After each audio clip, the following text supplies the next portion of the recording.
Lunghe code sotto il sole, circa 70 persone in attesa del tampone, tra di loro molti bambini. Questo è il video che ci ha inviato una nostra telespettatrice per raccontare quanto è accaduto anche questa mattina all'esterno della palazzina di malattie infettive dell'azienda ospedaliera di Padova. Da quando sono riprese le scuole alla prima linea di febbre o raffreddore forte è necessario il tampone per escludere la possibilità di un alunno positivo al Covid. Per questo i pediatri padovani in queste ore stanno inviando le famiglie con i figli che presentano sintomi riconducibili al Covid a fare il tampone.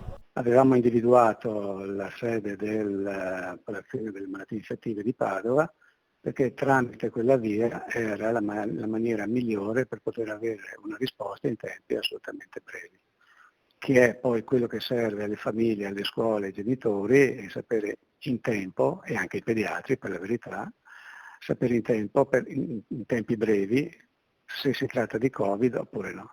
Il dottor Franco Pisetta, segretario regionale della Federazione Italiana Medici Pediatri, parla di condizione necessaria per avere in tempi rapidi una risposta e consentire, in caso di negatività, la visita pediatrica in ambulatorio e poi la riammissione a scuola. La richiesta che fanno i pediatri è quella di avere una corsia preferenziale rivolta ai bambini senza dover fare la lunga attesa all'esterno del reparto di malattie infettive. Mesi fa avevamo chiesto, cioè, di andare a definire dei canali dedicati per i bambini e per gli alunni in previsione appunto dell'apertura delle scuole.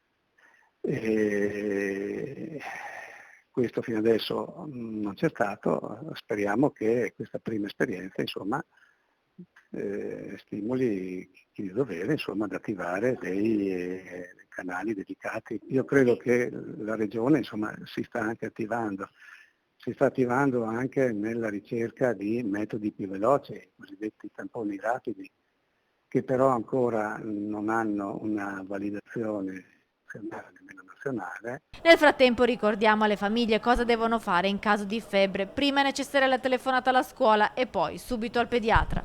Considerare che tutti questi sintomi, anche singolarmente, in questo momento sono segni sospetti.